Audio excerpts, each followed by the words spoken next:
Gabaasa dinagdee obootum suftaas fame kawwata bajjii 12 bara 2026 isiniif dhiyeessine. Gabaasa oduu waliin dirree qabsoorraan jaalmurattuu sabaati.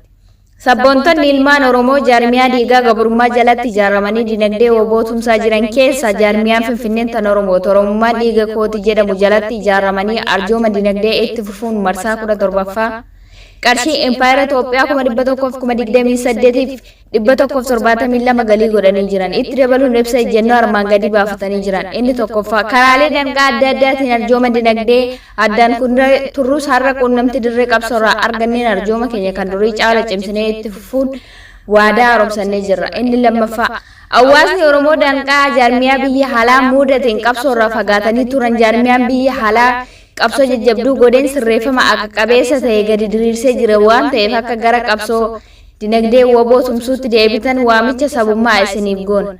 Inni sadaffaa namoonni biyya keessaa fi biyya haalaa jiraatan waan dandeessaniin qabsoo tumsuu malee gufuu qabsoo ta'uu irraa akka of qusattan jabeessinee dhaamna. Arjoomni dinagdee itti fufuun jaarmiyaa dhiigaa gabrummaa jalatti kan argamu jaarmiyaa sagalee warraaqsa abaa'oo woboo jedhamu.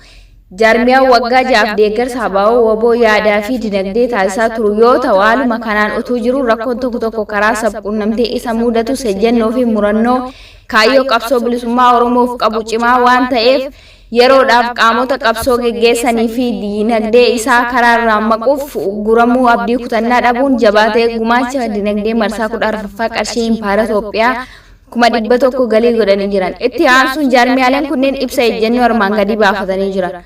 Inni tokkoffaa qabsoon bilisummaa Oromoo qabsoo ofitti hirkataa waan ta'eef deeggarsa hawaasaa yoo hin qabaanne galma ga'umsi isaa dheerachuu waan danda'uuf dinqisiifattoonni fi deeggartoonni isaa akkasumas miseensonnii fi hawaasa bal'aaf balballi saaqamuu qaba.